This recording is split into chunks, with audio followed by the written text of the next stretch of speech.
امریکہ جب بھی دنیا کے کسی ملک میں قائم حکومت کو ختم کرنے کے لیے اپنی کوششوں کا آغاز کرتا ہے تو اس کی بنیاد یوں تو CIA کی تنظیم کا خفیہ فیصلہ ہوتا ہے، لیکن اس کے نفاذ سے پہلے پوری ریاستی مشینری کو ایک اخلاقی جواز ضرور فراہم کیا جاتا ہے۔ امریکی جمہوریت نے اپنے تمام اداروں میں یہ تصور ایک زمینی مذہب کی سطح پر مضبوط کر رکھا ہے کہ ہم امریکی دنیا کی سب سے راست باز اور منصف مزاج قوم ہیں، اور جو قوت اور طاقت ہمیں حاصل ہے اس کی بنیاد پر امریکہ کی یہ ذمہ داری ہے کہ وہ اپنے اس راست بازی کے معیار اور تصور زندگی کو ان تمام ملکوں اور قوتوں پر نافذ کرے جن کے بارے میں امریکی حکومت یہ فیصلہ صادر کر دے کہ یہ پسماندہ اور معاشرتی طور پر بے اصول ملک ہیں۔ یہی وجہ ہے کہ جب بھی کبھی امریکہ نے انتظامی سطح یعنی دفتر خارجہ اور وزارت دفاع میں یہ فیصلہ کیا کہ فلاں ملک کی حکومت بدل دو، اور اس کے بعد اگر کانگریس میں بھی کھلے عام یہ بحث ہوئی کہ فلاں ملک کی حکومت کو بدلنا امریکہ اور دنیا دونوں کے مفاد میں ہے، تو پھر ایسے فیصلے پر عمل درآمد شروع کرنے میں انہیں ایک لمحے کی بھی دیر نہ لگی۔ تمام امریکی منتخب جمہوری نمائندے ایک لمحے کے لیے بھی بالکل شرم محسوس نہیں کرتے کہ وہ کسی آزاد و خود مختار ملک کے خلاف ظلم کرنے جا رہے ہیں، کیونکہ ان کے سامنے کسی ملک کے حکمران کو بدلنے کے پیچھے سب سے بڑی یہ دلیل ہوتی ہے کہ وہ ہماری کارپوریشنوں کو اپنے ملک میں پیدا ہونے والی معدنیات بیچنے سے انکار کر رہا ہے، اور اگر وہ ایسا کرے گا تو پھر امریکی معیشت ایک دم ڈوب جائے گی،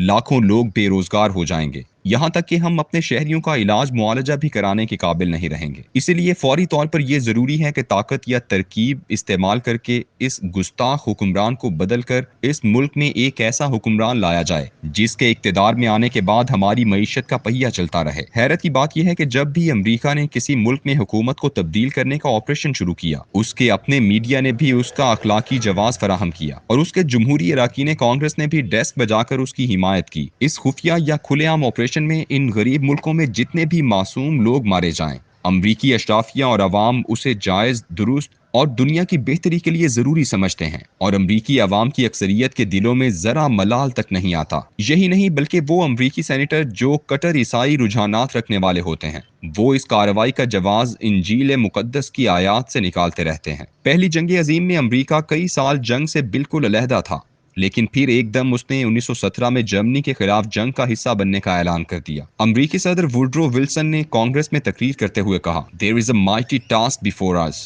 It is to make the United States a mighty Christian nation and to Christianize the world." ہمارے سامنے یہ ایک کٹھن کام ہے، ہمیں امریکہ کو ایک طاقتور عیسائی قوم بنانا ہے اور ساتھ ہی پوری دنیا کو ایک عیسائی دنیا میں بھی تبدیل کرنا ہے۔ چونکہ ووڈرو ولسن کوئی پادری نہیں تھا اور اس کی بات کا مذہبی اثر کم تھا، اور ساتھ ساتھ امریکہ میں چند سیکولر آوازیں بھی موجود تھیں، اس لیے ان لبرل حضرات کی تسلی کے لیے کانگریس کے کچھ اراکین نے دھواں دھار تقریریں کرتے ہوئے کہا کہ ہمیں اس جنگ میں برطانیہ اور فرانس کا ساتھ دینا چاہیے تاکہ وہ جرمنی سے جنگ جیت کر ہمارے وہ قرضے واپس کر دے جو اس نے اسلحے کے تاجروں سے ادھار پر اسلحہ لے کر اپنے اوپر چڑھائے ہیں۔ یعنی امریکہ نے پہلے لوگوں کو قتل کرنے کے لیے اسلحہ بیچا اور پھر اس بات کو یقینی بنایا کہ جس ملک کو اسلحہ بیچا ہے وہ جیت جائے اور اس کے اسلحہ تاجروں کا سرمایہ نہ ڈوبے۔ یہ ہے انسانوں کے قتل عام کے پیچھے عیسائی اخلاقیات کا ڈھنڈورا اور کارپوریٹ مالی مفادات کا تحفظ۔ امریکی حکمران اور عوام دونوں آج تک ان دونوں اعلیٰ تصورات کی بنیاد پر کسی بھی ملک میں امریکہ کے خفیہ طور پر یا بزور قوت حکومت بدلنے کو جائز قرار دیتے ہیں۔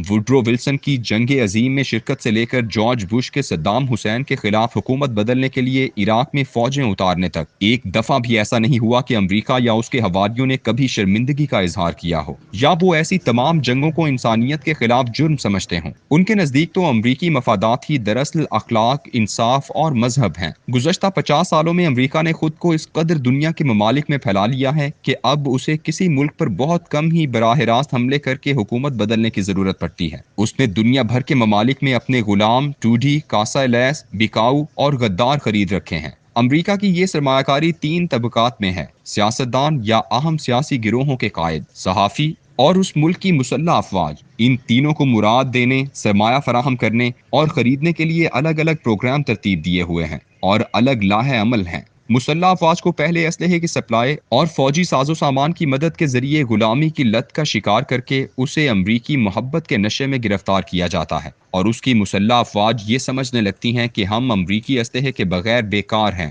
سیاستدانوں کو امریکی سفارتکار اپنے دام محبت میں گرفتار کرتے ہیں، ان کے لیے لاتعداد دورے اور آؤ بھگت ہوتی ہے۔ اور تیسرا گروہ صحافیوں کا ہے، جو بیچارے مفلوک الحال ہوتے ہیں۔ یہی وجہ ہے کہ تھوڑے سے ڈالروں پر اپنے ضمیر کا سودا کر لیتے ہیں۔ امریکہ کا حکومتوں کو بدلنے کا آپریشن ہمیشہ خفیہ طور پر بکاؤ صحافیوں کی پروپیگنڈا مہم سے شروع ہوتا ہے۔ اس میڈیا کی مہم کی چھاؤں میں سیاستدانوں کو حکومتوں کے خلاف تیار کیا جاتا ہے، اور پھر آخر کار اس ملک کی مسلح افواج کو ملک کی سلامتی کے نام پر مداخلت کرنے پر مجبور کیا جاتا ہے۔ چلی اور جنوبی ویتنام اس کی بدترین مثالیں ہیں۔ چلی جنوبی امریکہ کا سب سے پرامن ملک تھا، جہاں شرح خواندگی بہت زیادہ تھی، ایک بڑی تعداد مڈل کلاس سے تعلق رکھتی تھی، لیکن ملک میں غریب عوام کی بھی کمی نہ تھی۔ چلی کے عوام کی بدبختی اور شامت اس دن سے شروع ہوئی جب انہوں نے اپنی حالت بدلنے کے لیے ایک غیرت مند اور باوقار سیاسی رہنما الاندے کو منتخب کر لیا۔ وہ چلی کی تاریخ کا سب سے مقبول لیڈر تھا۔ اس نے جیت کے بعد اعلان کیا کہ اگر چلی میں موجود تانبے کی کانوں پر 2 امریکی کمپنیوں